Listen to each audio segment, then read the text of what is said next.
अयोध्या में राम मंदिर की लड़ाई करीब 500 वर्षों से चल रही थी।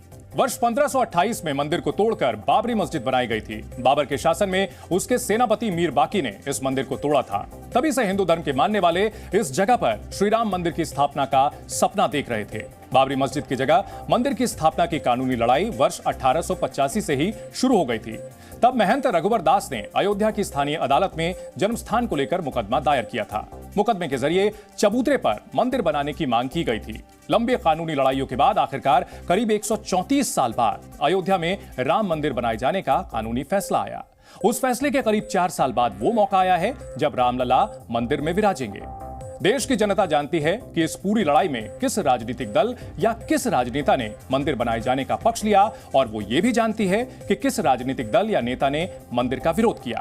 आज देश की राजनीति राम मंदिर की प्राण प्रतिष्ठा को लेकर गरमाई हुई है। यही वजह है कि एक राजनीतिक गुट प्राण प्रतिष्ठा के पक्ष में श्रद्धा भाव दिखा रहा है, तो दूसरा पक्ष राम मंदिर को लेकर विरोधी बयानबाजी कर रहा है।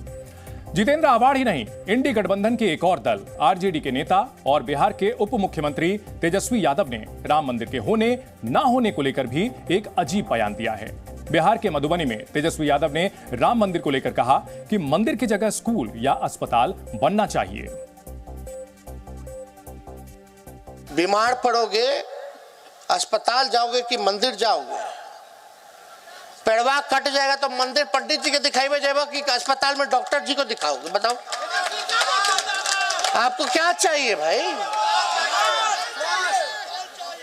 भूख लगेगा तो मंदिर जाइएगा, वहां तो दाने देना पड़ता है।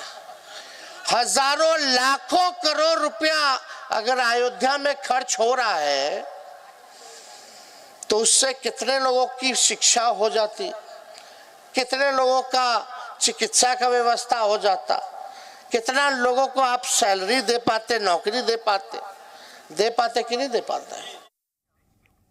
यह देखा गया है कि इंडी गठबंधन के नेता श्री राम मंदिर का विरोध अजीबोगरीब तर्क के साथ कर रहे हैं। तेजस्वी का कहना है कि बीमार पड़ने पर इंसान मंदिर नहीं जाता, इसलिए अस्पताल बनना चाहिए। वो ये भी कह रहे हैं कि मंदिर में तो चढ़ावा देना पड़ता है। जन्म से हिंदू तेजस्वी यादव के परिवार में छठ पूजा का बहुत महत्व रहा है। क्या आपने उन्हें कभी छठ पूजा विरोधी बयानबाजी करते सुना है? क्या कहीं उन्होंने यह कहा है कि छठ पूजा पर खर्च होने वाले पैसे से अस्पताल या स्कूल खुलवा देना चाहिए? आपने उनके मुंह से ऐसी बातें नहीं सुनी होंगी, क्योंकि जिस क्षेत्र में वो राजनीति करते हैं वहां छठ पूजा की बहुत मान्यता है। अगर वो इसका विरोध करेंगे तो राजनीतिक रूप से उन्हें बहुत नुकसान होगा।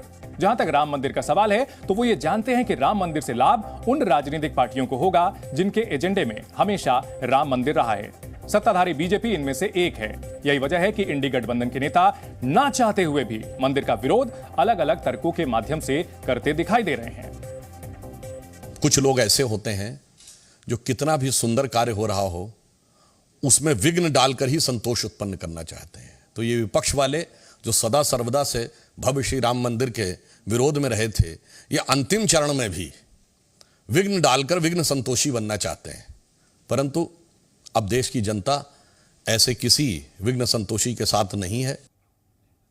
प्राण प्रतिष्ठा कार्यक्रम का विरोध करने के पीछे एक वजह मुस्लिम मतदाताओं को अपने पक्ष में करना हो सकता है। इंडी गठबंधन जानता है कि इस कार्यक्रम में शामिल होना या प्राण प्रतिष्ठा कार्यक्रम के समर्थन से मुस्लिम मतदाताओं में उनकी पैठ कमजोर हो सकती है।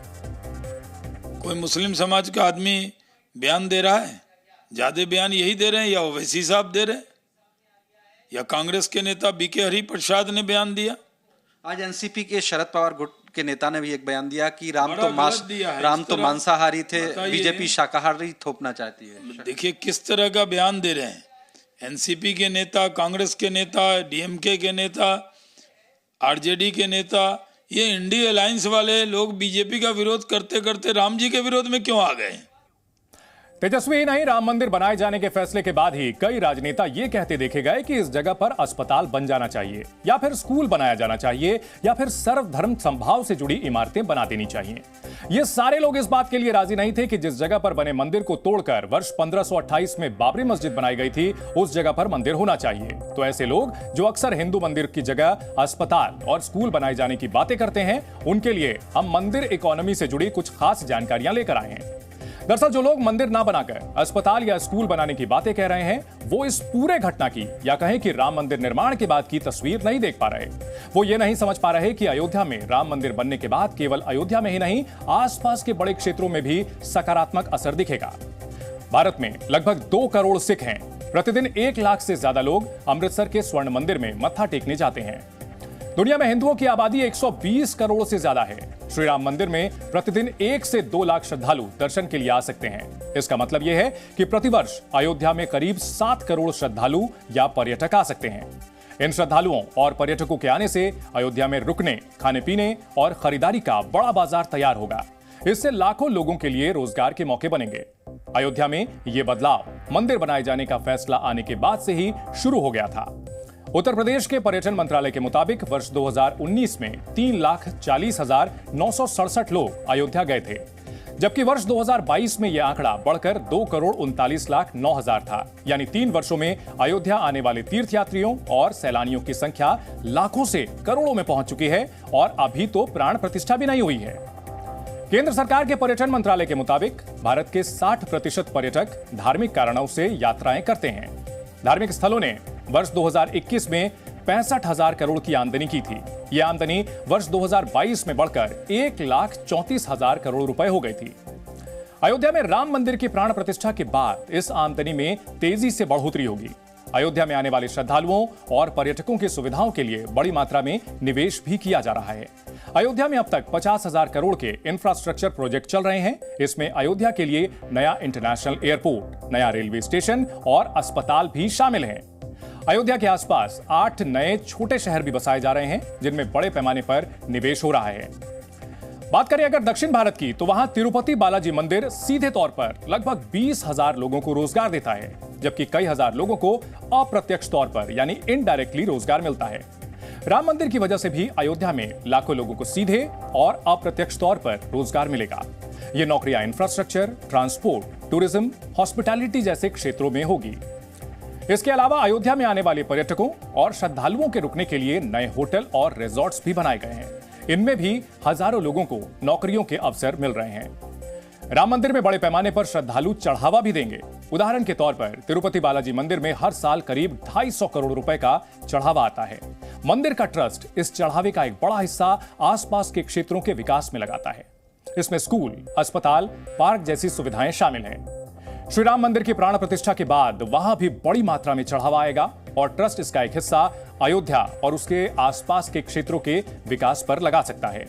यानी अयोध्या में केवल एक श्री राम मंदिर की वजह से मंदिर इकोनॉमी डेवलप होगी, जिसका फायदा यकीनन उन लोगों को मिलेगा जो इस क्षेत्र में रहते हैं। यही नहीं, इस पूरे क्षेत्र के लोगों को नौकरियों के भी अवसर मिलेंगे। जो लोग मंदिर का विरोध कर रहे हैं या फिर जो लोग मंदिर की जगह अस्पताल या स्कूल बनाने की बात कहते रहे हैं, उन्होंने वो नहीं सोचा जो असल में होता आया है। उन्होंने ये भी नहीं सोचा कि इससे कैसे अयोध्या की तस्वीर और तकदीर बदलेगी। उन्होंने ये भी नहीं सोचा कि कितने लोगों को इससे रोजगार मिलेगा।